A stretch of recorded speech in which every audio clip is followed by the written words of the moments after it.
Hello my dear student, once again welcome back to आपका Parasa academy. इसका हम लोग केमिकल काइनेटिक्स पढ़ रहे थे, जिसमें लास्ट क्लास में हमने कैटालिसिस पढ़ लिया था, कोलिजन थ्योरी पढ़ लिया था। आज की क्लास में हम लोग किसी भी केमिकल रिएक्शन का रेट टेम्परेचर पे कैसे डिपेंड करता है, हम लोग उसी पार्ट को पढ़ने वाले हैं, effect of rate of reaction on temperature. इससे पहले हम लोग रेट ऑफ रिएक्शन का कॉन्सेंट्रेशन पे डिपेंडेंसी देख लिया था। आज के क्लास का इस लास्ट टॉपिक के साथ हम लोग हेडिंग ही डालते हैं, factor affecting rate of reaction. कौन कौन सा फैक्टर है जो किसी केमिकल रिएक्शन के रेट को अफेक्ट करता है।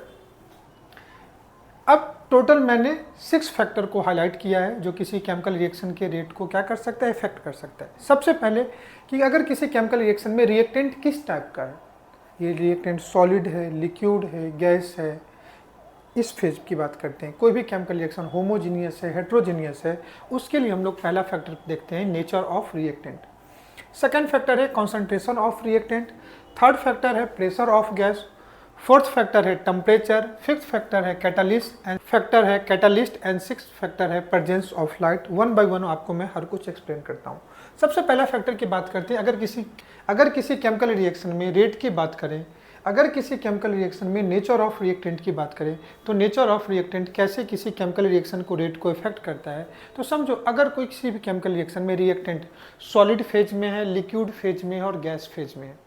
अगर किसी केमिकल रिएक्शन में अगर रिएक्टेंट गैसियस फेज में है तो गैस में रेंडमनेस ज़्यादा होती है, गैस मॉलिक्यूल की काइनेटिक एनर्जी लिक्विड से ज़्यादा होती है, लिक्विड की सॉलिड से ज़्यादा होती है। तो पहला फैक्टर अगर नेचर ऑफ रिएक्टेंट में अगर बात करूं तो सबसे ज़्यादा रेट ऑफ रिएक्शन किसका होगा, किसी भी गैसियस रिएक्शन का। किससे? तो आप कहोगे लिक्विड से, और लिक्विड का ज़्यादा होगा किससे, सॉलिड से। अगर कोई केमिकल रिएक्शन गैस फेज में है तो रेट ज़्यादा होगा लिक्विड से, लिक्विड का ज़्यादा होगा किससे, सॉलिड से। दूसरी बात करूं कि अगर कोई केमिकल रिएक्शन होमोजीनियस है और हेट्रोजीनियस है तो रेट किसका ज़्यादा होगा, तो होमोजीनियस का रेट ज़्यादा होगा, होमोजीनियस का रेट ज़्यादा होगा किससे, हेट्रोजीनियस से। इतनी बात समझ में आए। और तीसरी चीज़ मैं कहता हूँ कि समझो अगर कोई केमिकल रिएक्शन सॉलिड फेज में है, किसके फेज में है, सॉलिड के फेज में। तो सॉलिड फेज में अगर समझो कोई एक पानी बोतल ले लो, उसमें आप शक्कर को डालो, चीनी को डालो, चीनी जल्दी डिजॉल्व होगा, या उसी चीनी का पाउडर फॉर्म में आप डालो, कौन जल्दी डिजॉल्व होगा, पाउडर फॉर्म में। क्यों पाउडर फॉर्म में जल्दी डिजॉल्व होगा, क्योंकि पाउडर फॉर्म में पार्टिकल के साइज छोटे हैं और smaller the size of particle more will be its surface area. तो जितने अगर सॉलिड फेज में अगर आप रिएक्टेंट के नेचर की बात करोगे, रिएक्टेंट पार्टिकल का साइज जितना ज़्यादा छोटा होगा, सरफेस एरिया उतना ज़्यादा होगा, रेट ऑफ रिएक्शन उतना क्या होगा, ज़्यादा होगा। तो मैं ये भी कह सकता हूँ rate of reaction is directly proportional to surface area and inversely proportional to size of particle। समझ में आया? इससे ज़्यादा आपको नेचर ऑफ रिएक्टेंट पे ज़्यादा कुछ पूछे नहीं जाएंगे। अगर आपसे पूछे मैक्सिमम रेट किसका होगा, तो आप कहोगे होमोजीनियस गैसियस रिएक्शन का रेट क्या होगा, सबसे मैक्सिमम होगा। दूसरा फैक्टर पे आते हैं कॉन्सेंट्रेशन ऑफ रिएक्टेंट। अगर कॉन्सेंट्रेशन ऑफ रिएक्टेंट की बात करोगे, आइए एक एक करके हेडिंग आगे डला हुआ है, मैं आपको बता ही देता हूँ। सबसे पहले नेचर ऑफ रिएक्टेंट की बात की। नेचर ऑफ रिएक्टेंट में पहला कौन सा केस ने लिया, फिजिकल स्टेट ऑफ रिएक्टेंट। तो फिजिकल स्टेट में सबसे ज़्यादा किसका होगा, आप कहोगे सर गैस का। गैस का ज़्यादा किसका होगा, लिक्विड का। लिक्विड का किससे ज़्यादा होगा, सॉलिड से। ये किसी केमिकल रिएक्शन का क्या होगा, रेट होगा। बोलिए हाँ या ना, आप कहोगे हाँ। सेकेंड फैक्टर की बात करता हूँ, फिजिकल साइज ऑफ पार्टिकल। अगर रिएक्टेंट सॉलिड में है तो जितना ज़्यादा फिजिकल साइज कम होगा, रेट ऑफ रिएक्शन ज़्यादा होगा। फिजिकल साइज कम होगा तो सरफेस एरिया ज़्यादा होगा, रेट ऑफ रिएक्शन क्या होगा, ज़्यादा होगा।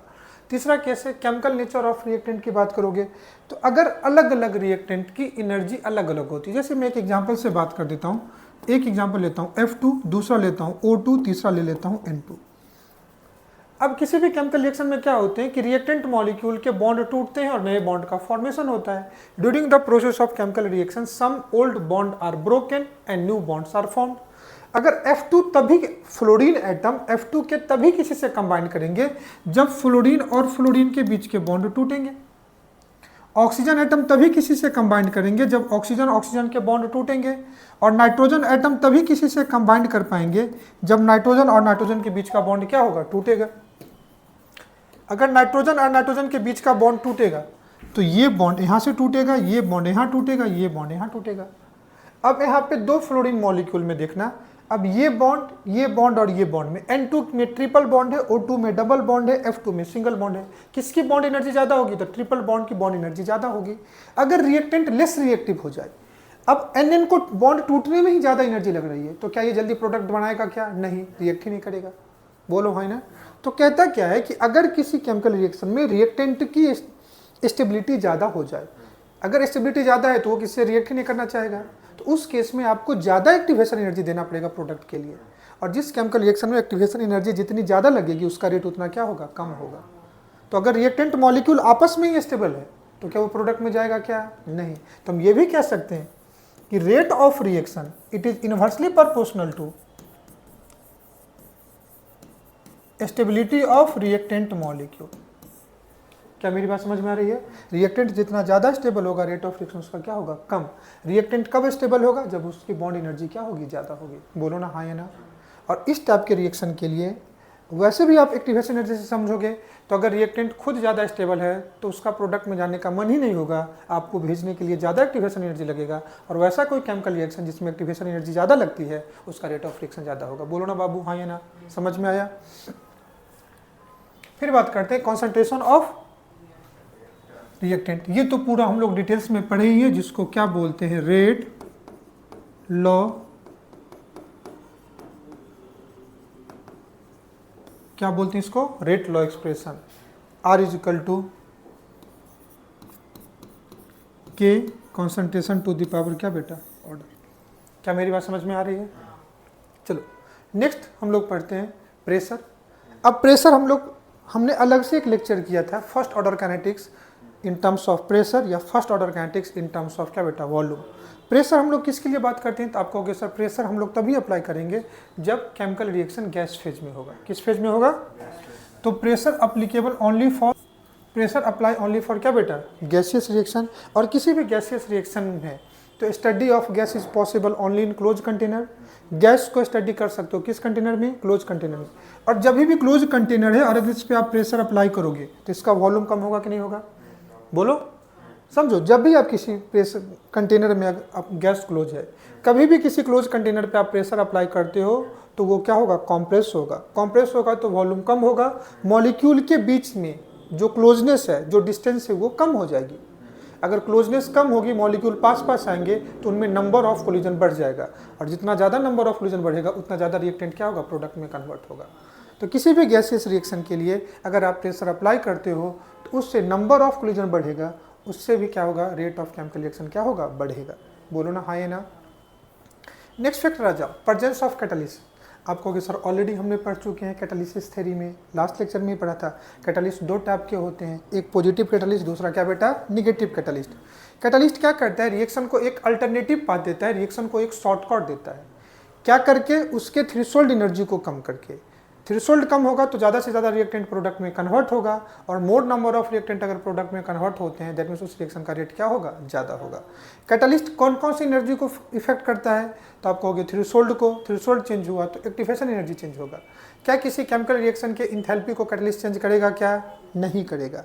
एनर्जी ऑफ रिएक्टेंट को चेंज करेगा? क्या नहीं करेगा। एनर्जी ऑफ प्रोडक्ट को करेगा? क्या नहीं करेगा। हाँ या ना। और इस पे भी मैंने कहा था कैटालिस्ट दो टाइप के होते हैं, एक को बोलते हैं पॉजिटिव कैटालिस्ट, दूसरे को क्या बोलते हैं? Negative catalyst. ये भी डिटेल्स में पढ़ा हुआ है। फिर एक्सपोजर टू रेडिएशन, ये किसके लिए होगा? रेडिएशन का मतलब होता है किसी भी रेडिएंट एनर्जी, सनलाइट की जो एनर्जी होती है, और मेनली ये फोटोकेमिकल रिएक्शन के लिए होगा। किसके लिए होगा? Photochemical reaction. फोटोकेमिकल रिएक्शन का एक बहुत अच्छा एग्जांपल दूं तो इस प्रोसेस को बोलते हैं फोटोसिंथेसिस। क्या बोलते हैं? फोटोसिंथेसिस। कोई जितने भी प्लांट्स होते हैं they are autotrophs, in presence of sunlight they synthesize their own food and that process is called as photosynthesis. जितना ज़्यादा सनलाइट मिलेगा उतना ज़्यादा क्या होगा? केमिकल रिएक्शन का रेट होगा। अगर अपने सिलेबस की बात करूं तो अपने सिलेबस में आप पढ़ते होगे हेलोजिनेशन रिएक्शन। कौन सा रिएक्शन? अगर मैं हेलोजिनेशन की रिएक्शन की बात करूं तो ये फ्री रेडिकल मैकेनिज्म को फॉलो करता है, और ये केमिकल रिएक्शन अगर फ्री रेडिकल मैकेनिज्म को फॉलो करता है तो ये भी reaction in presence of HNO ही होता है, और इसमें भी जितना ज़्यादा रेडिएशन होगा उतना ज़्यादा केमिकल रिएक्शन का क्या होगा? रेट होगा। क्या मेरी बात समझ में आ रही है? नेक्स्ट है टेम्परेचर, जो आज के क्लास का टॉपिक है। किसी भी केमिकल रिएक्शन के रेट को या किसी भी रिएक्शन के रेट को टेम्परेचर कैसे इफेक्ट करता है, हम लोग इसी टर्म्स को पढ़ने वाले हैं। अब इसमें ध्यान से समझना, अगर मैं फर्स्ट ऑर्डर काइनेटिक्स की बात करूं और जीरो ऑर्डर की बात करूं, पहले मैं तुमको अलग से बता देता हूं। अगर कोई रिएक्शन जीरो ऑर्डर का है और अगर कोई केमिकल रिएक्शन फर्स्ट ऑर्डर का है, अब ध्यान से समझना, जीरो ऑर्डर के लिए क्या था कि rate is equal to K, concentration पे डिपेंड नहीं कर रहा था, और फर्स्ट ऑर्डर के लिए क्या था, rate is equal to K concentration to the power order. बोलो ना, हाँ या ना। अब जीरो ऑर्डर में कॉन्सेंट्रेशन पे रेट कॉन्सेंट्रेशन पे डिपेंड ही नहीं करता है, और जो रेट है वही रेट कांस्टेंट है। फर्स्ट ऑर्डर के लिए 4 टर्म्स है, एक है कॉन्सेंट्रेशन, दूसरा क्या है ऑर्डर, तीसरा क्या है रेट कांस्टेंट, चौथा क्या है रेट ऑफ रिएक्शन। अगर मैं फिक्स कर दूं कि हम फर्स्ट ऑर्डर की बात करते हैं, 4 वेरिएबल है, चारों वेरिएबल तो एक साथ पढ़ोगे नहीं, तो कुछ चीजें तुमको 2 चीजें एक साथ क्या करना पड़ेगा, कांस्टेंट करना पड़ेगा। और एक साथ हम 11-12 सिलेबस पे हम 2 ही वेरिएबल को पढ़ते हैं। किसको पढ़ते हैं? 2 ही वेरिएबल को पढ़ते हैं। मेरी बात ध्यान से समझ। अगर समझो किसी भी केमिकल रिएक्शन के ऑर्डर को फिक्स कर दो, आप सेकेंड ऑर्डर को पढ़ो, फर्स्ट ऑर्डर को पढ़ो, कोई भी nth ऑर्डर के लिए, जब एक बार आपने ऑर्डर फिक्स कर दिया तो n फिक्स हो गया। रिएक्शन के रेट का कॉन्सेंट्रेशन पे डिपेंडेंसी पढ़ चुके थे, तो अब टेम्परेचर डिपेंडेंसी में ना हम लोग कॉन्सेंट्रेशन को क्या ले लेंगे, कांस्टेंट। क्या ले लेंगे? कांस्टेंट। बोलो हाँ ना। एक बार तुमने जिस ऑर्डर के रिएक्शन को पढ़ना है ऑर्डर फिक्स कर लिया, तो फिक्स करने के बाद n की भी वैल्यू भी क्या हो गई, फिक्स्ड हो गई। तो इसको मैं लिख देता हूं फिक्स्ड। बोलो ना हाँ ना। अब जैसे देखो कि किचन में बहुत कुछ पड़ा हुआ है, आज तुम्हारा मन है कि आज बिरयानी पकाना है, तो एक चीज तो फिक्स हो गया कि बिरयानी पकेगा। अब जो भी कुछ होगा बिरयानी के रिलेटेड यूज होगा, उसमें आटे का कोई यूज होगा क्या, दाल का कोई यूज होगा क्या, नहीं। फिक्स का मतलब वो चीज है। बोलो हाँ ना। तो ऑर्डर फिक्स कर दिया, कॉन्सेंट्रेशन क्या रहेगा, कांस्टेंट। अगर टेम्परेचर रेट को चेंज किया तो भी रेट कांस्टेंट चेंज होगा। बोलो ना हाँ ना। अगर रेट कांस्टेंट चेंज हुआ तो भी रेट चेंज होगा। तो हम यहाँ पे दोनों का चेंज पढ़ते हैं। क्या पढ़ते हैं? जब टेम्परेचर का इफेक्ट रेट पे लगेगा तो वहां पे हम लोग टेम्परेचर कोफिशिएंट पढ़ेंगे, और जब टेम्परेचर रेट कांस्टेंट को चेंज करेगा तब हम लोग आर्हेनियस इक्वेशन पढ़ेंगे। ये चीज ध्यान से समझना। हम लोग जो पढ़ते हैं factor affecting rate of reaction on temperature, तो रेट ऑफ रिएक्शन का भी चेंज पढ़ना और रेट कांस्टेंट का भी चेंज पढ़ना है टेम्परेचर के साथ, और दोनों को हम लोग 2 पार्ट में पढ़ेंगे। एक बार रेट, एक बार टेम्परेचर रेट ऑफ रिएक्शन को चेंज करेगा, उसको हम लोग पढ़ेंगे टेम्परेचर कोफिशिएंट में। और हम लोग पढ़ते भी हैं कि किसी भी केमिकल रिएक्शन में टेम्परेचर आप 10 डिग्री से बढ़ाते हो तो रेट ऑफ रिएक्शन डबल हो जाता है। रेट का डिपेंडेंसी टेम्परेचर पे कहता है किसी भी केमिकल रिएक्शन में टेम्परेचर आप 10 डिग्री से बढ़ाओगे तो रेट ऑफ रिएक्शन क्या हो जाएगा, डबल हो जाएगा। बोलो। और दूसरा पढ़ते हैं हम लोग कि किसी भी केमिकल रिएक्शन में अगर आप टेम्परेचर बढ़ाते हो तो मॉलिक्यूल में जितनी टाइप की एनर्जी है वो बढ़ जाती है। मॉलिक्यूलर एनर्जी बढ़ेगी ना, तो उसमें नंबर ऑफ इफेक्टिव कोलिजन बढ़ेगा, एक्टिवेटेड मॉलिक्यूल का नंबर बढ़ेगा, तो ज़्यादा से ज़्यादा रिएक्टेंट प्रोडक्ट में क्या होगा, कन्वर्ट होगा, तो रिएक्शन का रेट बढ़ेगा। आर बढ़ रहा है तो इधर के भी बढ़ेगा, क्योंकि कॉन्सेंट्रेशन को तुमने क्या लिया है, कांस्टेंट। बोलो ना।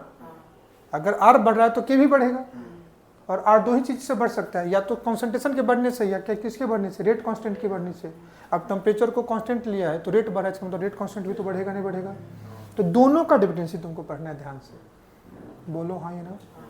तो पहला है टेम्परेचर, हम लोग ले लेते हैं जो आज की क्लास का टॉपिक है। कहता है on increasing temperature rate of reaction increases. Temperature बढ़ाने से रेट ऑफ रिएक्शन इंक्रीज करेगा। वेदर रिएक्शन इज एक्सोथर्मिक और इंडोथर्मिक, रिएक्शन के नेचर से कोई फर्क नहीं पड़ता है। रिएक्शन एक्सो है तो भी रेट ऑफ रिएक्शन बढ़ेगा, और रिएक्शन इंडो है तो भी क्या होगा, रेट ऑफ रिएक्शन बढ़ेगा। इससे पहले जब हम लोग थर्मोडायनेमिक्स वगैरह पढ़ते थे ना क्लास 11th में, तो वहाँ पे हम लोग पढ़ते थे एक्सोथर्मिक रिएक्शन कैसा रिएक्शन है, जिसमें हीट लॉस होगा, गर्म चाय का ठंडा होना, और इंडोथर्मिक कैसा है, जिसमें हीट एब्जॉर्ब होगा, ठंडे चाय का गर्म होना। बोलो है ना। अब चाय को ठंडा करना है, तुम चाय को ओवन में डाल दो तो चाय ठंडा होगा क्या, नहीं। मतलब वैसा कोई प्रोसेस जिसमें हीट लॉस हो रहा है और उसमें तुम टेम्परेचर दो तो रिएक्शन स्लो हो जाएगा। बोलो है ना। अब चाय को गर्म करना है और चाय को तुम फ्रिज में डाल दो तो चाय गर्म होगा क्या, नहीं। तो हम लोग वहाँ पे क्या पढ़ते थे, increase in temperature favour endothermic reaction, while decrease in temperature favor exothermic reaction। अब तक ये पढ़ते थे। अब हम लोग क्या पढ़ते हैं कि कोई भी एक्जो या इंडो है, टेम्परेचर बढ़ाने पे रेट ऑफ रिएक्शन क्या हो जाएगा, बढ़ जाएगा। क्यों बढ़ता है? क्योंकि जब तुम टेम्परेचर बढ़ाओगे तो मॉलिक्यूल की एवरेज काइनेटिक एनर्जी बढ़ जाती है, और मॉलिक्यूल की जितनी भी टाइप ऑफ एनर्जी है ना, all the type of energy associated with a molecule is directly proportional to temperature. और टेम्परेचर बढ़ाओगे तो मॉलिक्यूल की एनर्जी क्या होगी, बढ़ेगी। बढ़ेगी तो कोलिजन बढ़ेगा, रेंडमनेस बढ़ेगा, तो प्रोडक्ट मिलने के चांस बढ़ेंगे। Kinetic energy of molecule increases तो number of activated molecule increases, thus rate of reaction क्या कर जाएगा, इंक्रीज कर जाएगा। दस रेट ऑफ रिएक्शन क्या कर जाएगा, इंक्रीज कर जाएगा। अब ये कैसे इंक्रीज करता है मैं तुमको एक ग्राफ से बताऊंगा, थोड़ा रुक जाओ पहले। ग्राफ क्या कहता है तुम ध्यान से देखना। मैक्सवेल ने एक किसी भी रैंडम, जिसको हम लोग बोलते थे मैक्सवेल डिस्ट्रीब्यूशन कर्व, क्या बोलते थे, मैं तुमको थोड़ा समझा ही देता हूँ। इसको हम लोग बोलते थे मैक्सवेल ने कहा था किसी भी रैंडम प्रोसेस के लिए जो अगर आप ग्राफ प्लॉट करते हो ना, तो वो कैसा होगा, बेल शेप का होगा, मंदिर में टंगी घंटी के जैसे होता है। किसी भी रैंडम प्रोसेस के लिए आप कहोगे सर रैंडम प्रोसेस क्या हो सकता है, समझो 100 लोगों का एक मैराथन हो रहा है। कितने लोगों का, 100 लोग किसी रैली में जा रहे हैं। तो तुम देखना कभी भी किसी एक भीड़ को तुम देखोगे ना, तो कुछ लोग बहुत फास्ट चलते हैं, उनका नंबर भी बहुत कम होगा। कुछ लोग बप्पी दा के जैसे बहुत स्लो चलते हैं, और मैक्सिमम लोग का एक एवरेज स्पीड होता है जो भीड़ चलती है। किसी भी यात्रा वगैरह में तुम देखना, रैली में देखना, कुछ लोग बहुत आगे चलेंगे, कुछ लोग बहुत पीछे।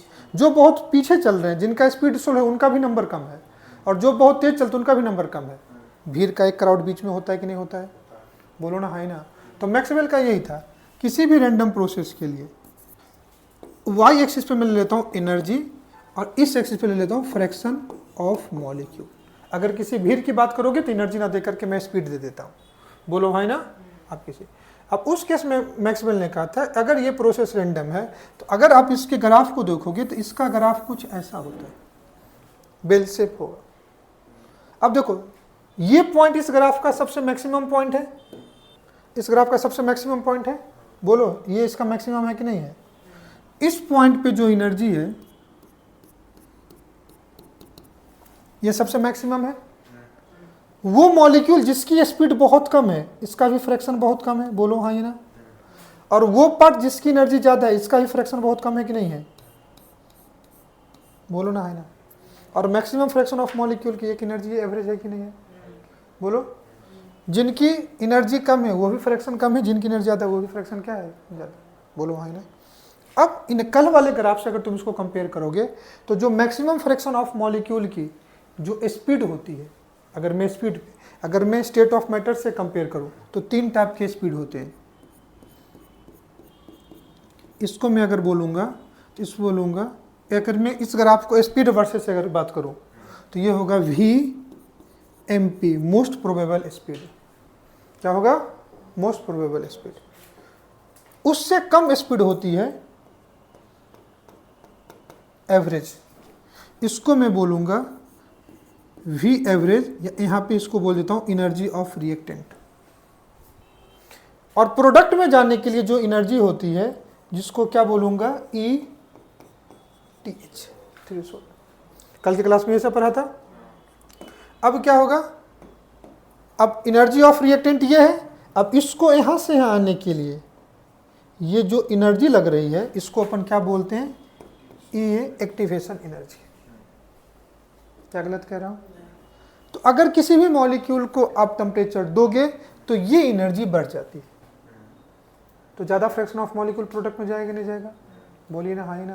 तो इसी ग्राफ की हेल्प से मैं आगे समझाऊंगा भी कि when temperature increases kinetic energy of molecule increases, then number of activated molecule increases, thus rate of chemical reaction क्या करेगा, इंक्रीज कर जाएगा। अब कहता है relation between rate constant and temperature, किसके किसके बीच में, रेट कांस्टेंट एंड टेम्परेचर। अब रेट कांस्टेंट का मतलब क्या, बोलो, के। रेट कांस्टेंट किसको बोलते हैं, के, और किसको बोलते हैं, टेम्परेचर। कहता है generally it is found that every 10 degree rise in temperature rate constant of reaction become 2 to 3 time. अगर आप किसी केमिकल रिएक्शन को 10 डिग्री से बढ़ाते हो तो रेट कांस्टेंट की वैल्यू कितना होगा, 2 to 3 टाइम्स होगा। अगर रेट कांस्टेंट की वैल्यू 2 to 3 टाइम्स है तो रेट ऑफ रिएक्शन भी क्या हो जाएगा, 2 to 3 टाइम्स होगा। बोलो हाँ या ना, मेरी बात समझ में आ रही है? उसमें तो कभी कंफ्यूज मत होना। फिर कहता है एक और वर्ड आएगा, क्या बेटा, temperature coefficient. It is defined as ratio of क्या बेटा, rate constant of a reaction at two different temperature which is differ by क्या बेटा, 10 डिग्री। किसी भी दो टेम्परेचर पे रेट कांस्टेंट का जो रेशियो होगा वो कितने के बराबर होगा, टेम्परेचर कोफिशिएंट म्यू के। बस वो दोनों टेम्परेचर 10 डिग्री से वेरी करना चाहिए। बोलो हाँ ना।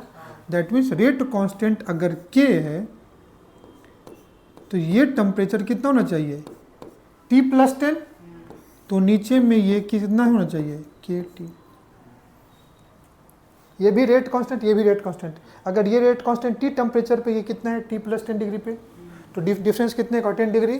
तो इसी को अपन क्या बोल सकते हैं, तुम कहोगे सर इसी को टेम्परेचर कोफिशिएंट बोलते हैं और इसी को क्या बोल सकते हैं, temperature coefficient time 2 to 3 times हो रहा है। दैट मीन्स रेट भी कितना होगा, 2 to 3 टाइम्स। क्यों, तुमको पहले ही बता दिया था, R = K⁴ और हमने कंसंट्रेशन को क्या ले लिया है, तो constant to the power constant हो गया। तो जो भी डिपेंडेंसी रेट और रेट कांस्टेंट का होगा टेम्परेचर के साथ, तो अगर रेट चेंज हुआ तो रेट कांस्टेंट भी चेंज होगा, रेट कांस्टेंट चेंज हुआ तो रेट भी चेंज होगा। बोलो हाँ या ना, कोई दिक्कत? इसको अगर मैं ऐसे लिख दूं, R T+10 अपॉन क्या बेटा, RT = म्यू, क्या ये गलत होगा? नहीं, तुम इतना रिसर्च मत करो। अब मैं क्या करता हूँ, इसी को समझाने के लिए एक क्वेश्चन लेता हूँ। क्वेश्चन में क्या कह रहा हूँ कि तुमको दिया हुआ है rate constant at 25 degree centigrade is क्या बेटा, K, then find rate constant at क्या बेटा, 55 डिग्री सेंटीग्रेड। हम टेम्परेचर कोफिशिएंट क्या जानते हैं कि रेट कांस्टेंट 10 डिग्री सेंटीग्रेड से अगर डिफर करता है तो उसको क्या बोलेंगे, म्यू। और अगर कुछ गिवन नहीं है तो म्यू को तुम 2 टाइम्स पकड़ लेना। कितना पकड़ लोगे, 2 टाइम्स। तो इसी की हेल्प से हम इस क्वेश्चन को सॉल्व करते हैं, इसी गिवन इन्फॉर्मेशन की हेल्प से। कैसे, ध्यान से देखो। तो अब समझो कि अगर मैं एक टेम्परेचर 35 लूँ, दूसरा टेम्परेचर 25 ले लूँ, 10 डिग्री से डिफर है, तो यही म्यू कितना, यही किसके बराबर होगा, म्यू। और म्यू की वैल्यू कितनी है, 2। तो 25 पे रेट कितना दिया हुआ है, रेट कांस्टेंट K, तो 35 पे कितना हो जाएगा, 2 × K। बोलो हाँ ना। तो इससे तुमको रेट कांस्टेंट एट 35 निकल गया, कितना निकल गया, 2। क्या मैं गलत कह रहा हूँ? अब 35 पता चल गया तो हर 10 का डिफरेंस ले सकता हूँ। अब मैं क्या ले लूँ, K45 अपॉन क्या ले लूँ, K35। तो ये भी 10 डिग्री का डिफर है, तो कितना हो जाएगा, टेम्परेचर कोफिशिएंट 2 होगा। K35 की वैल्यू कितनी है, 2K, तो इससे K45 कितना होगा, बताओ, 2 × 2K कितना बेटा, 4K। क्या कुछ गलत कह रहा हूँ? अब 45 निकल गया तो 55 निकल सकता हूँ, कैसे, बोलो बेटा, 55 = टेम्परेचर कोफिशिएंट कितना, 2, यही होगा। K45 कितना है, 4K, तो K55 कितना हो जाएगा, K55 कितना होगा, 2 × 4K कितना बेटा, 8। 25 से 35 हुआ, डबल हो गया, K था तो 2K हो गया। 35 से 45 हुआ तो कितना, 2K × 2 4K हो गया। और 45 से 55 हुआ तो 8K हुआ। बोलो भाई ना। अब तुम्हें डिफर कितने से कितने का चेक करना था, तुम्हें चेक कहां से करना था, ध्यान से देखना, 25 to 55 का देखना था। तो कितने से आया, 10-10 के डिफरेंस पे आ जाओ। 35 हुआ, 35 से कितना हो गया, 45, और 45 से कितना हुआ, 55। तो कितने इंटरवल लगे, 2 2 2। तो यहाँ पे 2, यहाँ पे 2, यहाँ पे 2, तो 2 2 जा 4, 4 2 जा 8 के हुआ। बोलो अब ये कितने इंटरवल लगे, तो डेल्टा टी निकाल लो। अगर समझने की बात करो तो अपन क्या करते हैं, डेल्टा टी निकाल लो। तो डेल्टा टी कितना हो जाएगा,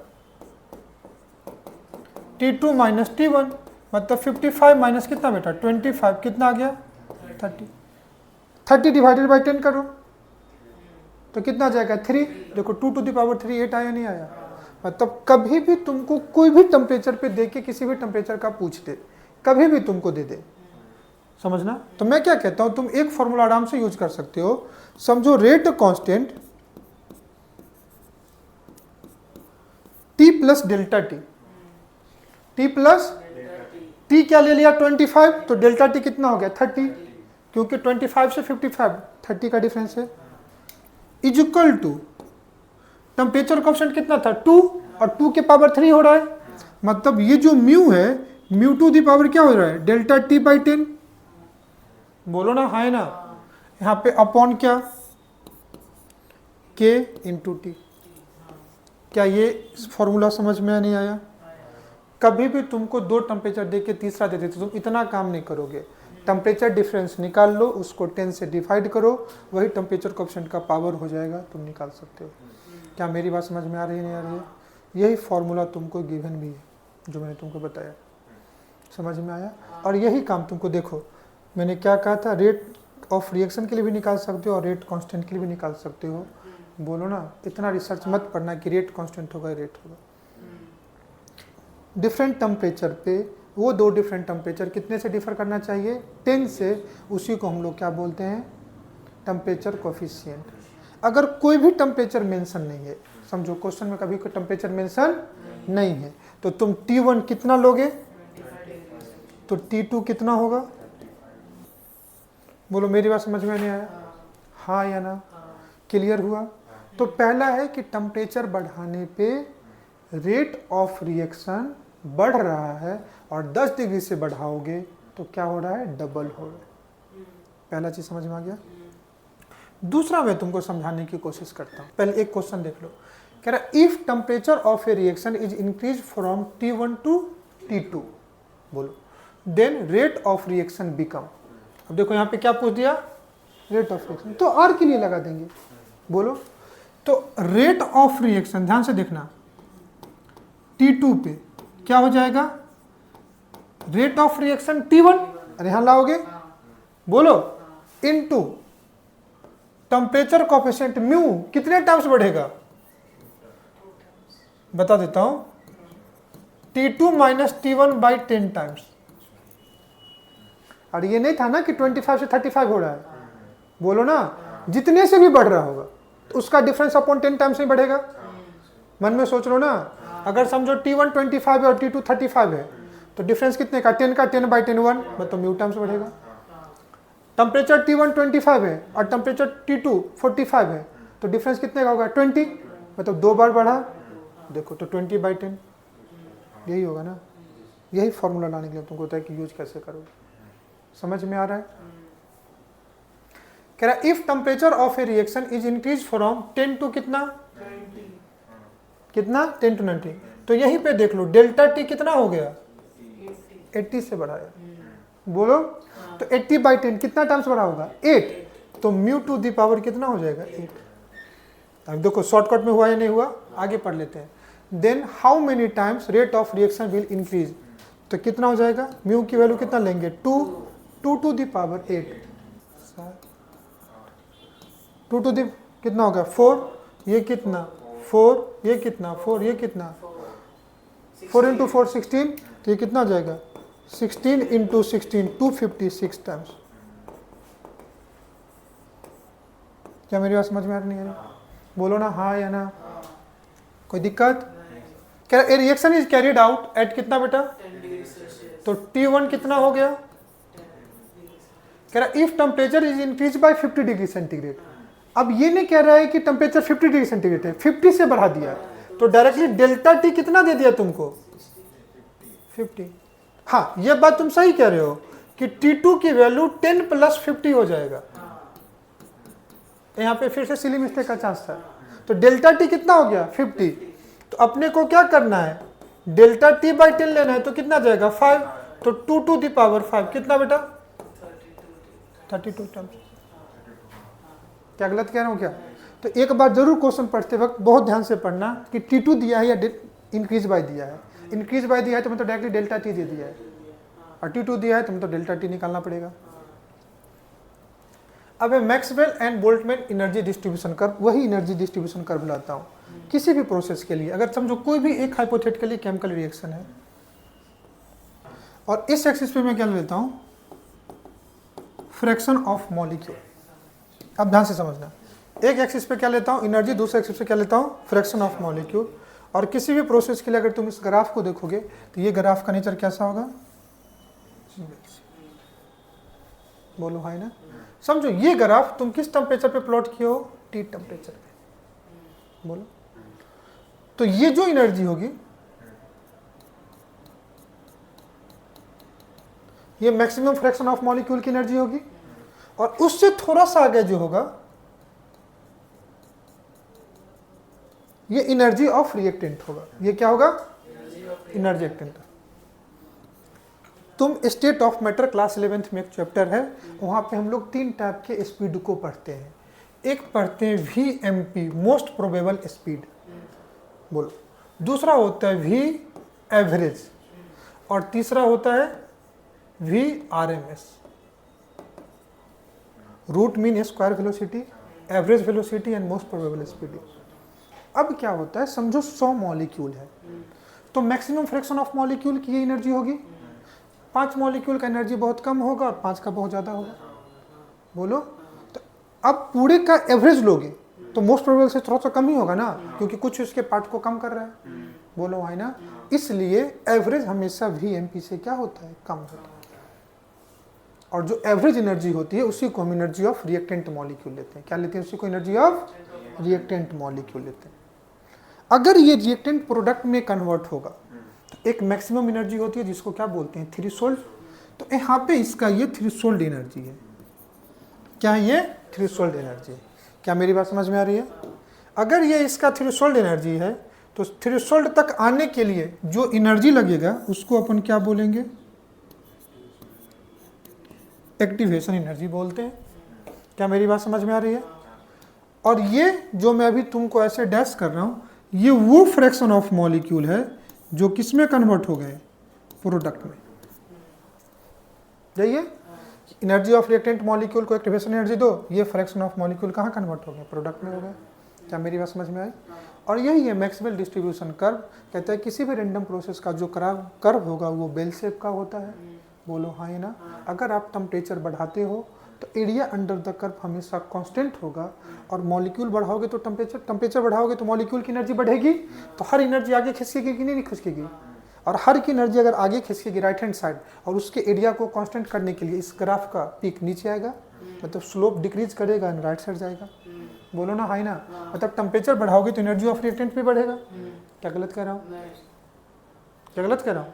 थ्रेशोल्ड एनर्जी भी बढ़ जाएगा, लेकिन ये वैल्यू प्रोडक्ट में जाने के लिए कितना ही एनर्जी चाहिए। तो अगर मैं इस ग्राफ को प्लॉट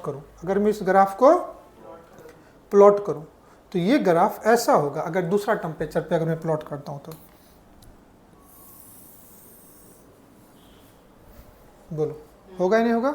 अब क्या हुआ कि ये एक्स्ट्रा फ्रैक्शन ऑफ मॉलिक्यूल है, ध्यान से देखना, जो किस में कन्वर्ट हुआ, प्रोडक्ट। और ये जो ग्राफ है ये T+10 डिग्री टेम्परेचर पे मेरे लिए रेट बढ़ेगा, मतलब ज्यादा से ज्यादा प्रोडक्ट आएंगे।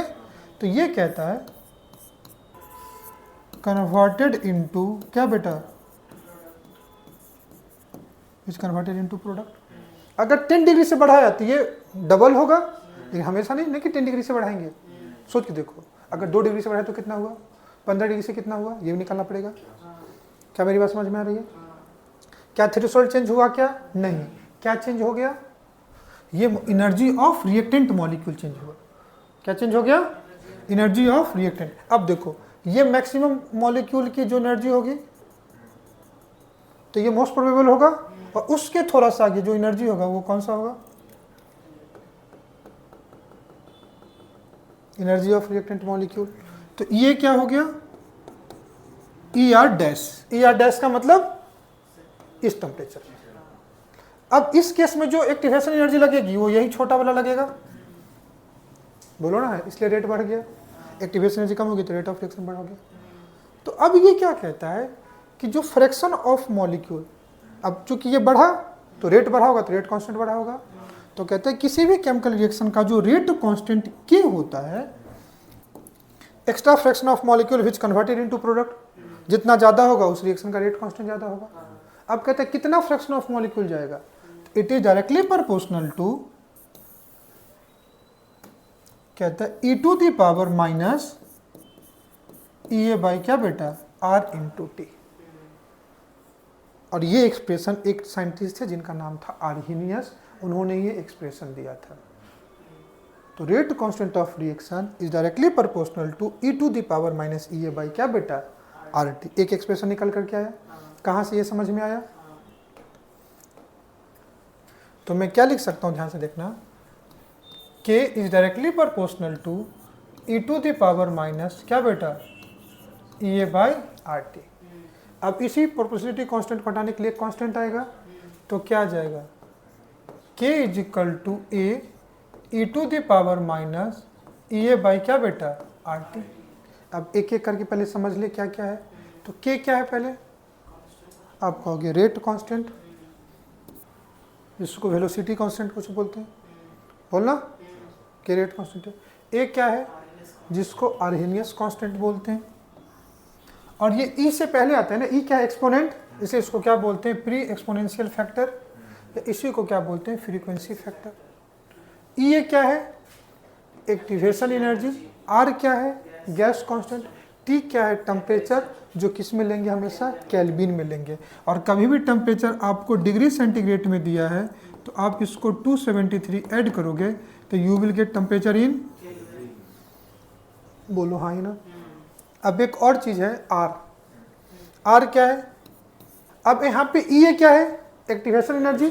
तो एनर्जी का जो यूनिट होगा, पहले ध्यान से समझना, किसका यूनिट की बात कर रहा हूँ, एक्टिवेशन एनर्जी के यूनिट की बात कर रहा हूँ।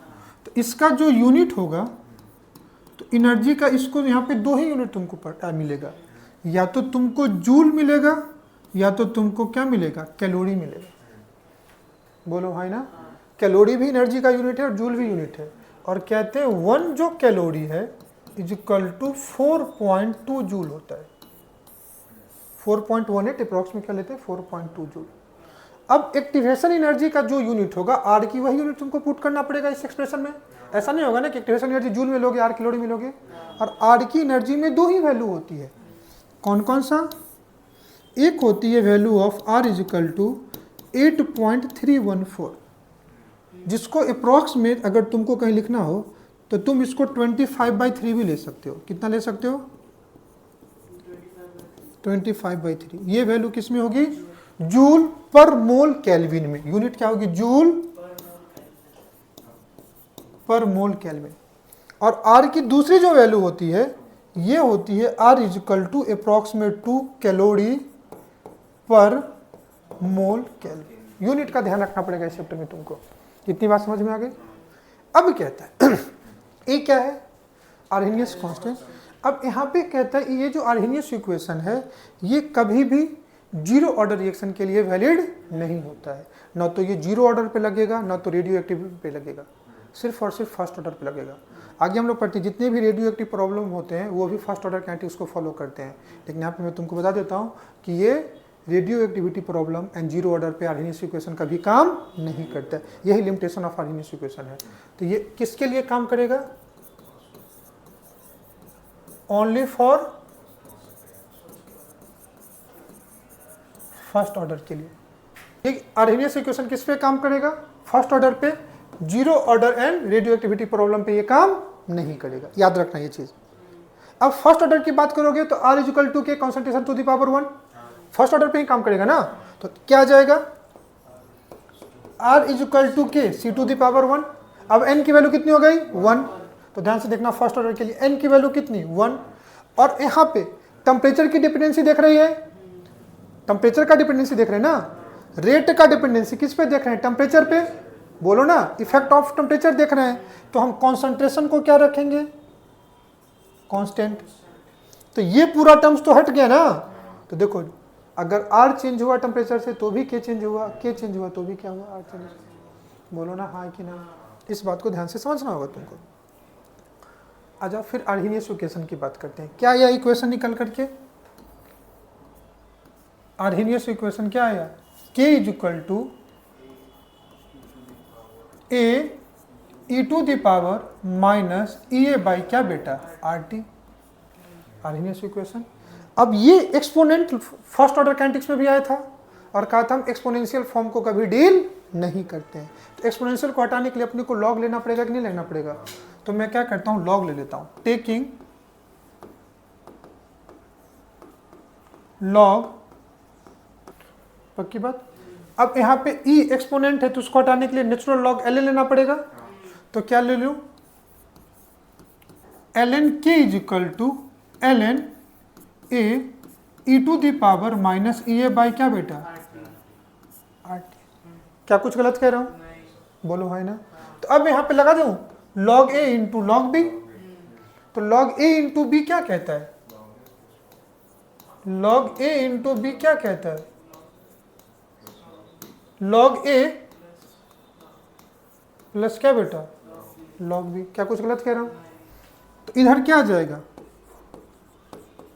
L N K is equal to L N A, अब प्लस करोगे प्लस होगा तो प्लस साइन, अब L N E to the power minus E A by R T, तो पावर मल्टीप्लाई होगा, क्यों लॉग की एक और प्रॉपर्टी है log A to the power X क्या होता है एस लॉग ए।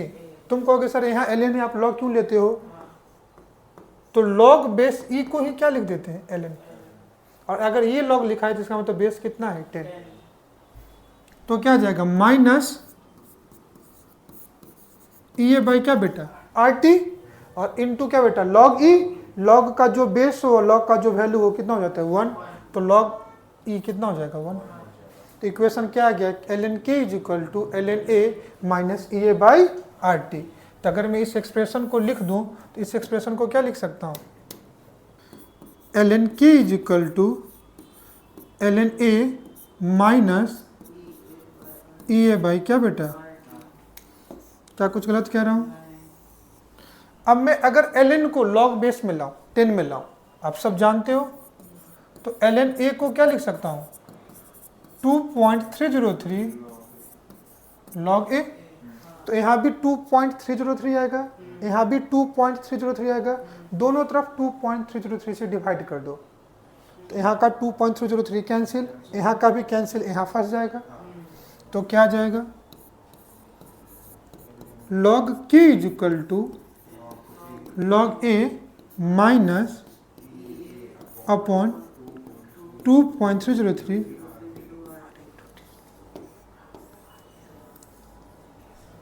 तो तुम कहोगे सर आप तो डिपेंडेंसी ढूंढने जा रहे थे किसका, टेम्परेचर के साथ, तो देखो यहाँ पे भी टेम्परेचर है और यहाँ पे भी टेम्परेचर है, क्या कुछ गलत कह रहा हूँ। तो अगर सबसे पहले चलो एक ग्राफ है जो जेई ने पूछा भी है, हम ग्राफ प्लॉट करते हैं। अब मैं ग्राफ प्लॉट कर रहा हूं,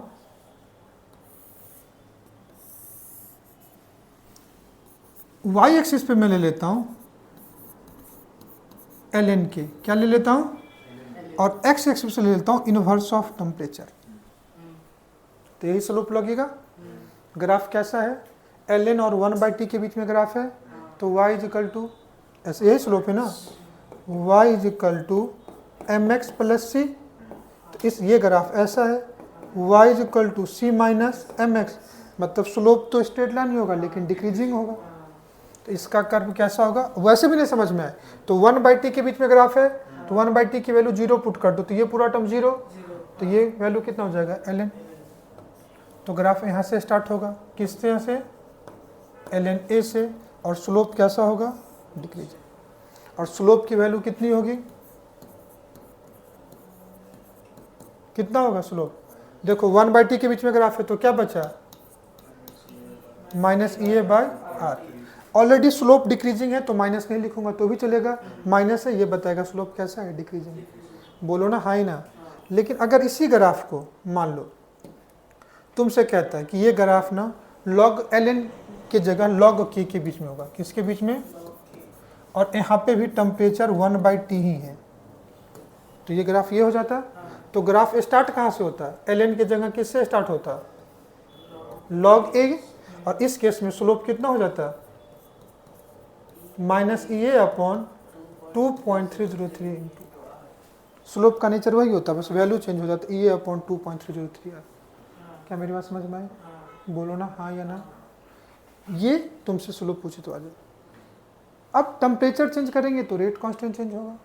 बोलो ना हाँ या ना। तो अब मैं क्या करता हूँ कि समझो कोई एक केमिकल रिएक्शन है, लेट अस एज्यूम एक chemical reaction occurs at temperature T1। किस टेम्परेचर पे हो रहा है बेटा? T1 टेम्परेचर पे हो रहा है। और T1 टेम्परेचर पे जो रेट कांस्टेंट है उसको मैं जो ले रहा हूँ, उसको मैं ले रहा हूँ रेट कांस्टेंट को कितना? K1। टेम्परेचर कितना है? T1। तो इस टेम्परेचर पे जो रेट कांस्टेंट है कुछ वैल्यू होगी ना, उसको K1 ले लेता हूँ। बाद में मैं टेम्परेचर चेंज कर देता हूँ। कितना कर दूँ? T2।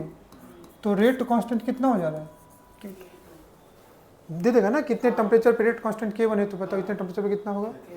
तो और लगाना तो आर्हेनियस इक्वेशन ही है। कितना है आर्हेनियस इक्वेशन? इस इक्वेशन के लिए अगर मैं ग्राफ प्लॉट करूं, सॉरी इस टाइम की सिचुएशन के लिए अगर मैं इक्वेशन लिखूं तो क्या हो जाएगा? K1 is equal to A e to the power minus, ये चीज हो सकता है। और इसके लिए अगर मैं ग्राफ, सॉरी नॉट ग्राफ, अगर एक्सप्रेशन लिखूं तो KT is equal to A e to the power minus. अगर मैं टेम्परेचर बढ़ा करके टेम्परेचर चेंज करके रेट कांस्टेंट पूछ रहा हूं तो इन दोनों में एक चीज तो कॉमन है कि मैं एक्टिवेशन एनर्जी को क्या रखूंगा? कांस्टेंट। समझ में आ रहा है ना? तो इस केस में एक्टिवेशन एनर्जी क्या रखूंगा? कांस्टेंट। क्या मेरी बात समझ में आ रही है? या अगर टेम्परेचर सेम रखता तो एक्टिवेशन एनर्जी चेंज कर लेता। बोलो है ना? तो तीनों चीज में देखो T भी है, K भी है, ये भी है। क्या क्या है यहाँ पे? टेम्परेचर है, K है और एक्टिवेशन एनर्जी है। तो फिर तीन वेरिएबल एक साथ तुमसे नहीं पूछेगा। कोई दो के बीच में पूछ रहा होगा तो तीसरा कांस्टेंट होगा। बोलो हाँ ना? और तुमको टेम्परेचर के साथ K भी पूछेगा कई बार इक्वेशन में और ये भी पूछेगा। तुमको दोनों टाइप के क्वेश्चन पूछेंगे कहीं तुम्हारे एग्जाम में। यही दो इक्वेशन है। अब मैं क्या करता हूँ, एक को मैं इक्वेशन 1 ले लेता हूँ, दूसरे को इक्वेशन 2 ले लेता हूँ। T1 को इक्वेशन 1, इसको इक्वेशन क्या ले लेता हूँ? 2। इक्वेशन 2 को किससे डिवाइड करता हूँ? इक्वेशन 1 से। तो देख कैसा हो जाएगा? K2 बाई क्या हो जाएगा? K1 इज इक्वल टू, पूरा टर्म्स लिख दे, A e to the power minus A upon RT2 upon A e to the power minus A by RT1। क्या बोलो, नहीं समझ में आ रहा है क्या? आ रहा है ना? अब ध्यान से देखना, कभी भी तुमको ऐसा मिल जाए a to the power x upon a to the power y, तो बेस सेम है तभी पावर ऑपरेट होते हैं। बोलो। अब दूसरा एक ले देता हूं तुमको, a to the power x upon b to the power y। तुमको बोल, या b to the power x ही दे दो, तुमको बोले इसको ऑपरेट करने के लिए, मैथमेटिकली ऑपरेट होगा ही नहीं। तो कहता है कभी कोई चीज़ एक्सपोनेंट के फॉर्म में हो। एक्सपोनेंट मतलब कोई चीज़ किसी के पावर के फॉर्म में हो। जैसे अगर a to the power x है तो इसको बोलते हैं बेस और इसको क्या बोलते हैं? एक्सपोनेंट, या इसी को क्या बोलते हैं? पावर। तो जब कोई भी चीज़ a to the power x के फॉर्म में हो, एक्सपोनेंट के फॉर्म में, पावर के फॉर्म में हो, तो उसको मल्टीप्लिकेशन डिवीजन में तभी ऑपरेट कर सकते हो जब बेस सेम होना चाहिए। और यहाँ पे देखो a और a बेस सेम है तो इसको ऑपरेट कर सकते हो, लेकिन इसको करेंगे क्या? नहीं। और डिवीजन में पावर क्या होगा? माइनस। तो इसको क्या लिख सकते हैं? a to the power x minus हुआ। यहाँ पे a और a तो क्या हो जाएगा? कैंसिल।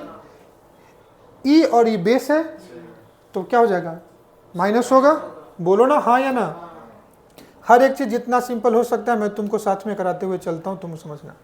अब ध्यान से देखना, ये पूरा टर्म्स T2 वाला और ये पूरा टर्म्स दोनों माइनस में है।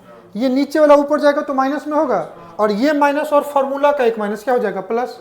बोलो हाँ ना? तो मैं क्या लिख सकता हूं इसको? K2 by K1 is equal to power e to the power ही होगा। अब मैं प्लस वाले टर्म्स को पहले लिख सकता हूं। बोलो। तो ये T1 वाला टर्म्स प्लस में हो जाएगा और T2 वाला टर्म्स क्या होगा? माइनस में। क्या टर्म्स माइनस में होगा? EA upon RT1 minus EA upon R। क्या गलत कह रहा हूं? दोनों जगह से EA कॉमन ले लूं। बोलो। उससे पहले मैं क्या करता हूं, फिर से लॉग दोनों तरफ लेता हूं। Taking log both side. तो क्या आ जाएगा यहाँ पे ln k2 बाई k1, बोलो हाँ ना। तो ये क्या हो जाएगा ln k2 बाई k1, फिर e to the power x हो गया, तो ये x बाहर मल्टीप्लाई होगा और ln c कैंसिल होगा कि नहीं होगा। तो इज इक्वल टू क्या आ गया e upon RT1 minus RT2, ये बाई आर कॉमन ले लो, बोलो हाँ ना। तो क्या आ गया ln k2 by k1 is equal to A by R 1 upon T1 minus 1 upon क्या बेटा T2। ये इक्वेशन किसके फॉर्म में आया, ln के फॉर्म में। किसके फॉर्म में आया, अगर इस इक्वेशन को मैं लॉग के फॉर्म में लिखूंगा तो ln को लॉग में लाने के लिए लॉग लिखूंगा, तो क्या आ जाएगा लॉग k2 बाई k1, 2.303 आएगा, उसको इधर ले आता हूं तो डिवीजन में आएगा, तो क्या आ जाएगा ये अपॉन 2.303 r इंटू, तो log k2 by k1 is equal to A upon 2.303 r 1 upon T1 minus 1 upon T2। बोलो ना हाँ या ना, समझ में आ रहा है, कोई दिक्कत, बोलो ना कुछ गलत कर रहा हूँ। यही है कि दो डिफरेंट टेम्परेचर पे तुमसे पूछे तो ये हो जाएगा। यही था factor affecting rate of reaction में टेम्परेचर की डिपेंडेंसी। एक टेम्परेचर बढ़ाने से रेट डबल हो जा रहा था, लेकिन जरूरी नहीं कि हमेशा 10 डिग्री से बढ़ाओगे, जितने से बढ़ाएगा तो तुमसे पूछेगा, निकाल सकते हो। क्या मेरी बात समझ में आई, हाँ या ना। ये तो थका हुआ था देख, तो जब हम पढ़ाए, इसलिए बोलते हैं hard work gives satisfaction not tightness. तुम कितना भी थके हो और कोई चीज़ में रम जाते हो तो तुम अपनी थकान भूल जाते हो। क्या कुछ गलत कह रहा हूँ, अरे बोलना सही कह रहा हूँ तो बोलो हाँ। कह रहा for a reaction temperature coefficient कितना है 2, then calculate activation energy in kilo joule उस रिएक्शन का। अब देखो रिएक्शन से कुछ तुमको समझ में आ रहा है क्या, नहीं, लेकिन टेम्परेचर कोफिशिएंट दे करके तुमको बता दिया। कुछ नहीं दिया है तो टेम्परेचर कोफिशिएंट क्या है, दो डिफरेंट टेम्परेचर पे रेट कांस्टेंट का रेशियो है, तो ये कितना हो जाएगा K35 अपॉन क्या बेटा K25 is equal to mu, और यही म्यू किसके बराबर था, यही कहा था ना। कुछ नहीं दिया है तो टेम्परेचर कोफिशिएंट की वैल्यू 2 लोगे, और टेम्परेचर ने दिया है तो 25 35 लोगे, बोलो हाँ ना। तो 35 को मैं K2 ले लूं तो ये K2 बाई K1 दे दिया, तो T1 निकाल लो। T1 कितना 273 प्लस 25, टेम्परेचर केमिस्ट्री में डिग्री सेंटीग्रेड का कोई यूज ही नहीं है, तो कितना हो गया 8 केल्विन। और T2 की बात कर दूं तो कितना बेटा 273 प्लस 308 केल्विन। तो देखो K1 K2 तुमको दे रखा है, T1 T2 दे रखा है, तो क्या पूछा गया एक्टिवेशन एनर्जी। पहले ही कहा था ना कि आर्हेनियस इक्वेशन में 3 ही टर्म्स तो है, K T एंड E। अब इसी सब में से पूछता रहेगा कुछ भी। एक्टिवेशन एनर्जी पूछा है, गलत कह रहा हूँ, इक्वेशन लगा दो log K2 by K1 is equal to क्या बेटा E अपॉन 2.303 इंटू क्या बेटा R। कुछ गलत कह रहा हूँ, 1 by T1 minus 1 by T2, बस थोड़ा सा कैलकुलेशन लेने जाएगा और कुछ नहीं होने वाला। लॉग K2 बाई K1 की जगह पुट कर दो 2, तो कितना हो जाएगा लॉग 2 की value 0.3 is equal to activation energy निकालना है अपॉन किसमें 2.303, किसमें एक्टिवेशन एनर्जी निकालना है किलो जूल में। तो पहले जूल में निकालेंगे फिर 1000 से डिवाइड कर देंगे। अब R की जूल वाली वैल्यू लेंगे तो कितना 8.314 इंटू 1 अपॉन T1, तो कितना बेटा बोलो हाँ या ना। अब ये सारे टर्म्स को इधर मल्टीप्लाई करना पड़ेगा, बोलो तो ये कितना जाएगा 0.3 इंटू 2.303 मल्टीप्लाई 8.314। जब इस वैल्यू को तुम अगर सॉल्व करोगे तो ये वैल्यू कितना आएगी, ऊपर देखो 308 माइनस 298 अपॉन 308 इंटू 298। अगर इस टर्म्स को अगर सॉल्व करूं तो ये नीचे वाला टर्म से यहाँ मल्टीप्लाई होगा, कितना 308 इंटू कितना बेटा, और नीचे में टेम्परेचर डिफरेंस 10 का है तो नीचे में 10 आएगा। तो ये क्या निकल गया तुम्हारा एक्टिवेशन एनर्जी। और अपने को एक्टिवेशन एनर्जी किस में चाहिए, किलो जूल में चाहिए। किस में चाहिए बेटा, मैं लिख देता हूँ यहाँ पे किस में चाहिए था, तो किलो जूल में लाने के लिए इसको फिर किससे डिवाइड करोगे, बोलो हाँ या ना। क्या ज़्यादा डिफिकल्ट हो रहा है, तुमको वैल्यू चाहिए, देखो मैं वैल्यू निकाल देता हूँ। किसको मल्टीप्लाई करना है, देखो 0.3 इंटू कितना बेटा 2.303 मल्टीप्लाई कितना 8.314 मल्टीप्लाई कितना बेटा 308 मल्टीप्लाई 298 इक्वल टू कितना बेटा, डिवाइडेड बाय कितना, डिवाइडेड बाय 1000 कितना 52.7, तो ये आ गया 52.7 किलो जूल। डिफिकल्ट था क्या, कर लोगे। क्वेश्चन देखो क्या करे, and exothermic reaction A gives B has activation energy कितना 17 kilo joule per mole and heat of reaction कितना है 40 किलो जूल। एक्सोथर्मिक है तो हीट क्या कर रहा होगा, लॉस कर रहा होगा। तो इसका अगर आप देखोगे तो रिएक्टेंट से एनर्जी प्रोडक्ट क्या होगा, कम। बोलो ना हाँ ही ना, रिएक्टेंट प्रोडक्ट में प्रोडक्ट की एनर्जी का क्या होगी, कम।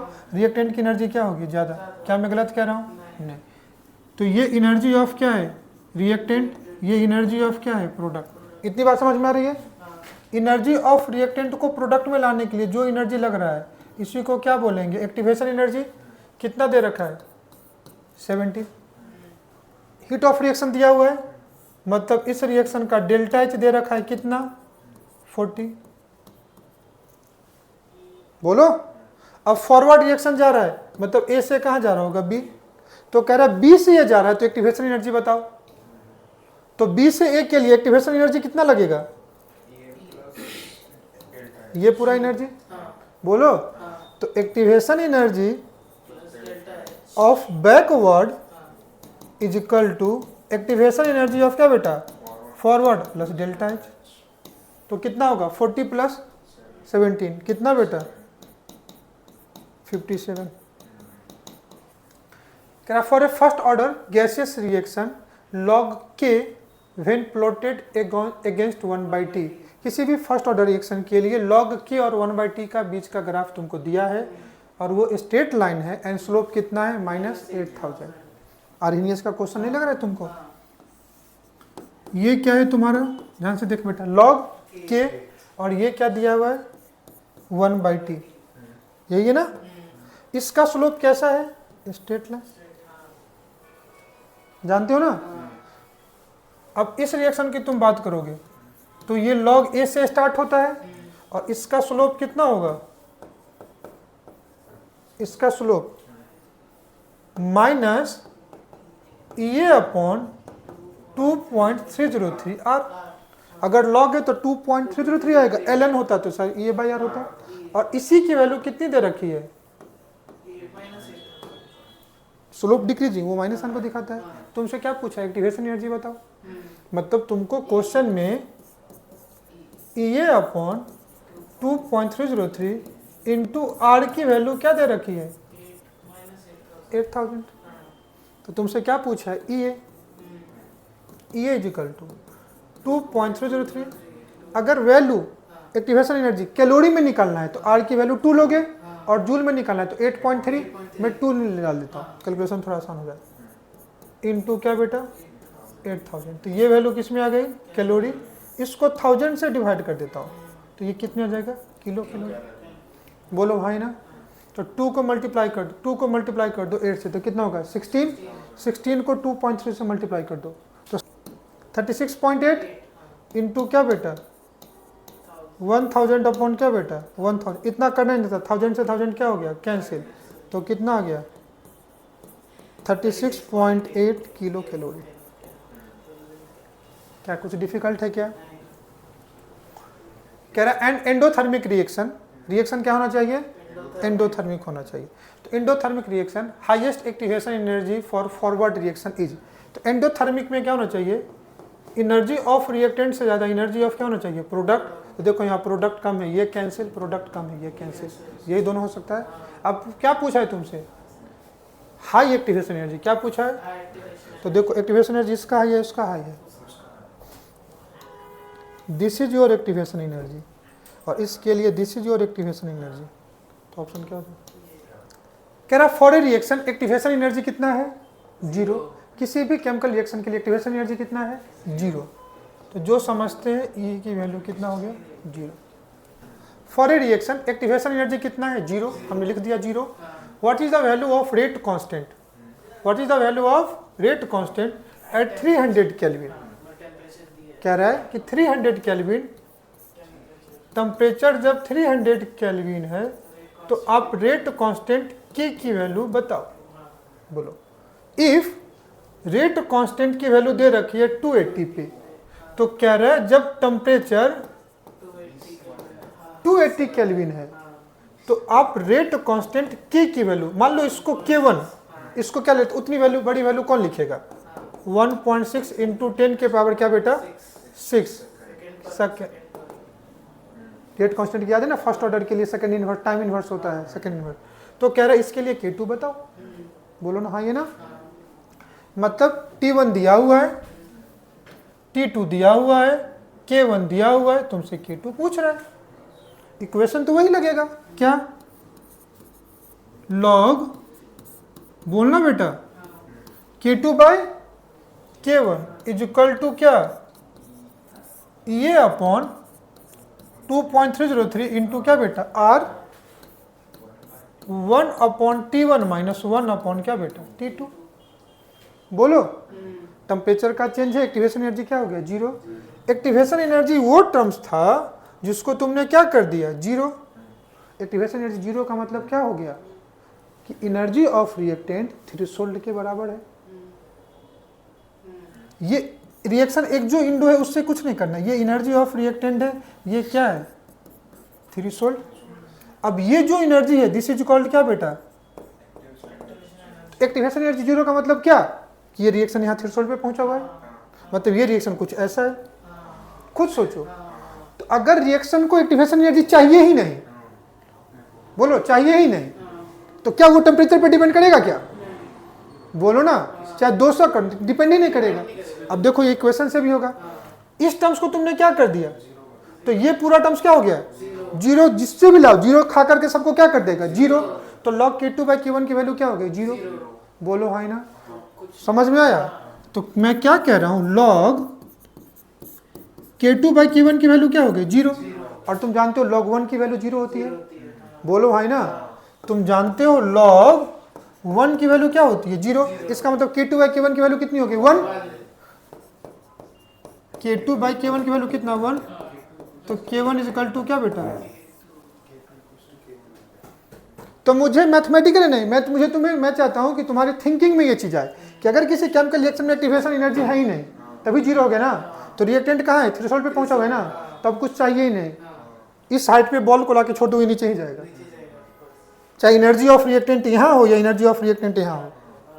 समझ में आया? तो थ्योरेटिकली कॉन्सेप्ट समझो, तुमको काफी हेल्प मिलेगा। ये भी एक अच्छा क्वेश्चन है, मैथमेटिकली भी प्रूफ कर सकते हो और ऐसे भी कर सकते हो। कहता है rate constant K1 of a reaction is found to be double. K1 की वैल्यू क्या है? Double that rate constant of K2। मतलब K1 इज इक्वल टू क्या आ गया? इतनी बात समझ में आ रही है? कह रहा था relationship between corresponding activation energy of two reaction at same temperature. अब क्या रहा है, दोनों के लिए T1 किसके बराबर है? T2 के बराबर है। तुम ध्यान से समझना, बोलो है ना। तो पूछा है कि एक्टिवेशन एनर्जी EA1 और EA2 इन दोनों में क्या रिलेशन होगा? देखो टेम्परेचर क्या है? कांस्टेंट को रख दिया, टेम्परेचर को क्या रखा? कांस्टेंट।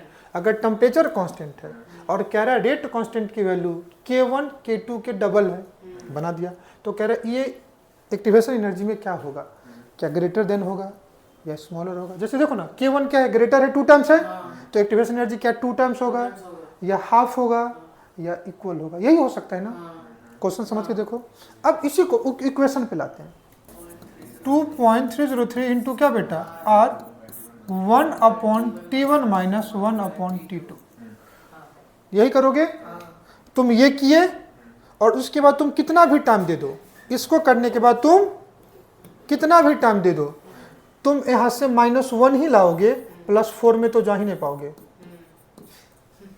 मतलब तुम इसमें इसको लगाए तो तुम लॉलीपॉप में फंस गए, तुम नेगेटिव कर दिए।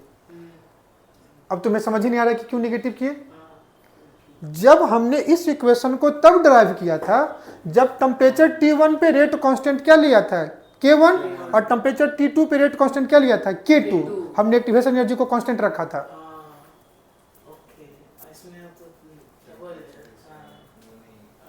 लिख करके तुमको दिया था कि आर्हेनियस इक्वेशन में यही 3 का वेरिएशन होता है, ये कांस्टेंट है। किसके लिए लिखा था, बोलो हाँ ना। और वहां कह रहा है टेम्परेचर कांस्टेंट ये निकालो, तो क्या ये लगेगा? अगर ये लगा रहे हो तो फिर कांड ही कर रहे हो, बोलो ना हाँ या ना। मतलब ये इक्वेशन तो लगा नहीं सकते, ये इक्वेशन था लेकिन अपने काम का नहीं था, तो बैक टू वही इक्वेशन पे आना पड़ेगा। ध्यान से समझना, इक्वेशन यही था। इसमें लॉग ले लूं तो क्या आ जाएगा। अब ध्यान से देखना, हमने क्या रखा है, टेम्परेचर कांस्टेंट रखा है, तो e to the power r और t क्या हो गया, कांस्टेंट। ध्यान से समझना। तो अब मैं क्या करूं, यही केस है, एक बार K1 पे EA1 होगा और K2 पे EA2 होगा। अब बाद में वैल्यू में पुट करूंगा, 2 इक्वेशन ड्रॉ करता हूं। तो log K1 is equal to log A, ये तो क्या है, एक्टिवेशन एनर्जी है, माइनस क्या आ जाएगा, E1 upon 2.303 R into T1। T1 नहीं करके T कर देता हूं क्योंकि T1 T2 की इक्वल है, ये इक्वेशन 1 होगा। और दूसरा क्या है, log K2 is equal to, बोल बेटा, log A minus E2 upon 2.303 R क्या बेटा, T2। हमने 2 इक्वेशन बनाए हैं ना। क्या हर एक बच्चों को मेरी बात समझ में आ रही है? समझ में आ रही है तो बोलना हाँ, नहीं आ रही है तो बोलना ना, लेकिन तुम्हें आ रही होगी समझ में। अब मैं क्या करता हूं, log A माइनस बी कर देता हूं या log B माइनस A कर देता हूं, सॉरी इक्वेशन 2 माइनस इक्वेशन 1 कर देता हूं। तो क्या आ जाएगा, log K2 बाई K1 आएगा ना। माइनस कर देता हूं, क्या किया हमने, माइनस किया, तो क्या आ जाएगा, ध्यान से समझना, log K2 माइनस क्या आ जाएगा, log K1। Left hand side में तो वही आएगा। log K2 माइनस K1 को log A माइनस B हो गया, तो log क्या आ गया, log A बाई B, बोलो हाँ ना।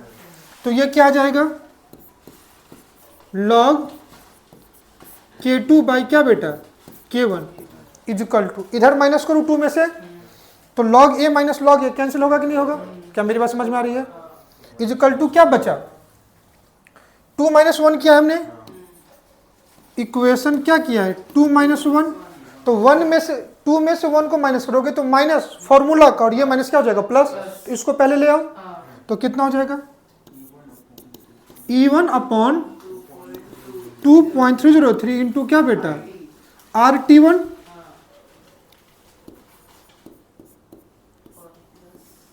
माइनस E2 अपॉन 2.303 क्या बेटा, RT2। अब तुमको पता है टेम्परेचर हमने सेम रखा है, तो T1 T2 इक्वल हो गया, 2.303 2.303 इक्वल हो गया, R इक्वल हुआ या नहीं हुआ। अब K2 और K1 है, K1 को क्या लिख दूं, 2 टाइम्स ऑफ, बोलो ना हाँ ना। तो ये क्या हो जाएगा, 2 टाइम्स ऑफ, समझ में आ रहा है। तो क्या जाएगा, log 1/2, तो ये वैल्यू आ जाएगी log 1/2 इज इक्वल टू, देखो कांस्टेंट क्या क्या है, ये पूरा टर्म्स कांस्टेंट है, तो कितना आ जाएगा, 1/2.303 RT इंटू, बोलो गलत कह रहा हूं? अब इसको log 1/2 को log 2 कर दूं? अरे बेटा log 1/2 को माइनस log 2 नहीं लिख सकता हूं? ये माइनस साइन आएगा, इसको मैं ऐसे लिख देता हूं log 2, और इस माइनस साइन को यहां ले आता हूं, इस माइनस साइन को इधर ले आता हूं, और उससे इसको मल्टीप्लाई कर दूं, ये पूरा टर्म्स तो कांस्टेंट ही हो गया, बोलो ना बेटा। तो log 2 is equal to minus E1 minus E2, तो इसको क्या लिख सकता हूं? E2 minus E1। और log 2 की वैल्यू पॉजिटिव है या नेगेटिव? log 2 की वैल्यू पॉजिटिव, क्योंकि log बेटा 2 की वैल्यू कितना? 0.3। log 2 की वैल्यू अगर पॉजिटिव है, इसका मतलब E2 E1 से क्या होगा? बोलो ना, हाई ना?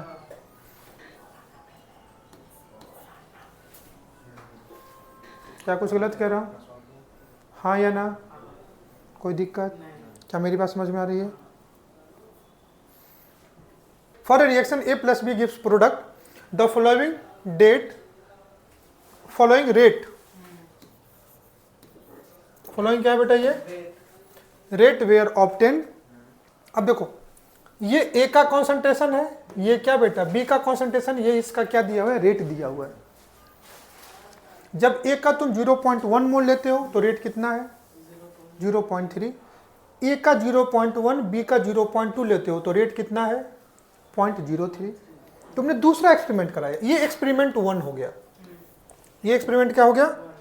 तुमने दूसरा एक्सपेरिमेंट लिया, तुमने A के कॉन्सेंट्रेशन को क्या किया? डबल, और रेट को भी B के कॉन्सेंट्रेशन को सेम ही रखा। देखो यहाँ भी 0.2, यहाँ भी 0.2, तो रेट आ गया यहाँ पे 0.06, मतलब रेट डबल हो गया।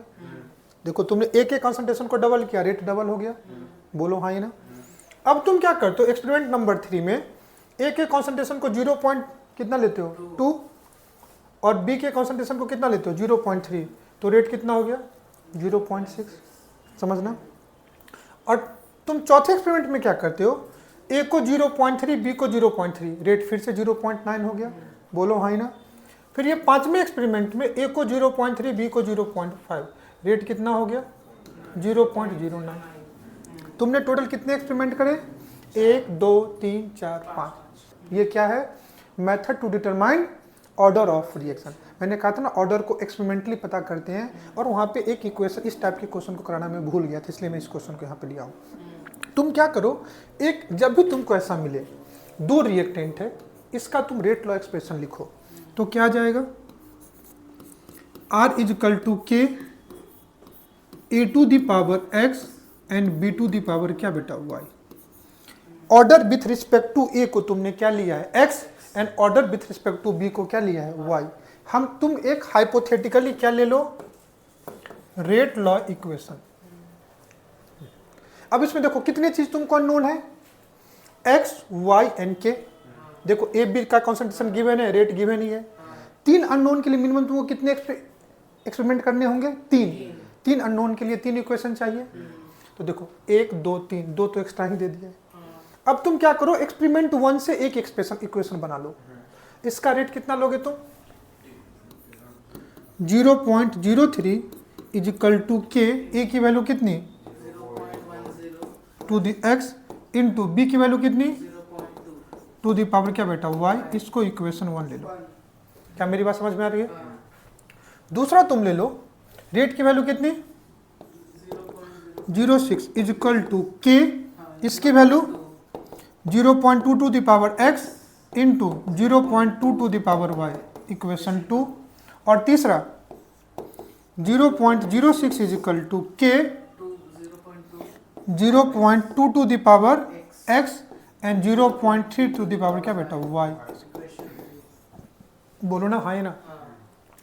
अब पहला क्या करो, देखो इसमें ये टर्म्स कॉमन है, तो इक्वेशन 2 को इक्वेशन 1 से डिवाइड कर दो, तो तुमको x निकल जाएगा।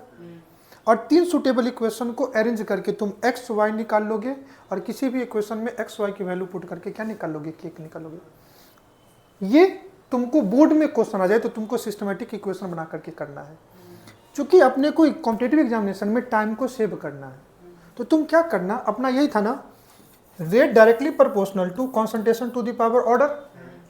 ध्यान से देख, तुम दो एक्सपेरिमेंट को देखना, किसी इसको रूट ले लो और इसके रिस्पेक्ट में इसका देख। अब बी का कॉन्सेंट्रेशन सेम है, ए का कॉन्सेंट्रेशन तुमने क्या किया, डबल। ए का कॉन्सेंट्रेशन क्या किया, 0.1 से 0.2, तो रेट डबल हो गया कि नहीं हो गया? बोलो हाँ है ना। इसका मतलब ए के रिस्पेक्ट में कितने ऑर्डर का काइनेटिक्स होगा, सोच के देखो। इससे देख लो आर की वैल्यू कितना होगा, देखना पहले तुम हो जाता हूँ, परेशान मत हो। आर के जगह कितना डालोगे, 0.3 is equal to K concentration कितना, 0.1 टू दी पावर n, चलो x x ले लो। दूसरा 0.06 इज इक्वल टू के 2 टू दी पावर कितना x। बोलो 2 को 1 से डिवाइड कर दो तो ये कितना जाएगा, रुक जाओ पहले, ये कितना जाएगा 1/2 is equal to 1/2 to the power x। उल्टा कर दो, उल्टा करोगे ना तो कितना 2 is equal to 2 to the power x। मतलब ए के रिस्पेक्ट में कितने ऑर्डर काइनेटिक्स को फॉलो करेगा, फर्स्ट ऑर्डर। अब ध्यान से देखो, यहाँ पे b कितना था 0.2, देख बेटा यहाँ b कितना है 0.2, यहाँ b कितना है 0.3। क्या रेट पे कोई फर्क पड़ा क्या? इन दोनों से कंपेयर कर लो, a 0.2 a 0.2, b 0.2 से 0.3, रेट पे कोई फर्क पड़ा क्या? इसका मतलब b पे रेट डिपेंड ही नहीं कर रहा है, तो b के रिस्पेक्ट में कितना हो गया, 0 ऑर्डर। बोलो ना हाँ ना। तो order with respect to a कितना हो गया first, order with respect to b कितना हो गया 0। नहीं, अगर तुमको बोर्ड का है तो तुम इस इक्वेशन को लोगे। सबसे पहले क्या करो, इक्वेशन 2 को इक्वेशन 1 से डिवाइड कर दो। इक्वेशन 2 को डिवाइड करो किससे, इक्वेशन 1 से। तो देखो ये टर्म्स कैंसिल होगा, 0.2 to the power y, 0.2 to the power y cancel, के कैंसिल, 0.06 अपन 0.03 कितना हो गया 2, और ये भी देखो 2 to the power x, x की वैल्यू कितनी 1। बोलो ना हाँ ना, समझ में आ रहा है। अब क्या करो तुम अब क्या करो, इक्वेशन 3 को इक्वेशन 2 से डिवाइड कर दो, तो ये टर्म्स कैंसिल, ये टर्म्स कैंसिल, ये भी टर्म कितना है, बोलो ये आ गया 1। 1 कब आता है, किसी भी नंबर टू द पावर 0 कितना होता है 1, तो y टू द पावर कितना होगा 0। नहीं समझ में आया। इन दोनों को तुम क्या करो, डिवाइड कर दो, इन दोनों को यहीं पे डिवाइड कर लो ना, डिवाइड कर दिया मैंने, तो ये कितना आ गया 1। ये टर्म्स कैंसिल, ये भी टर्म्स कैंसिल, तो कितना आ गया 0.2 अपॉन 0.3 टू द पावर कितना y।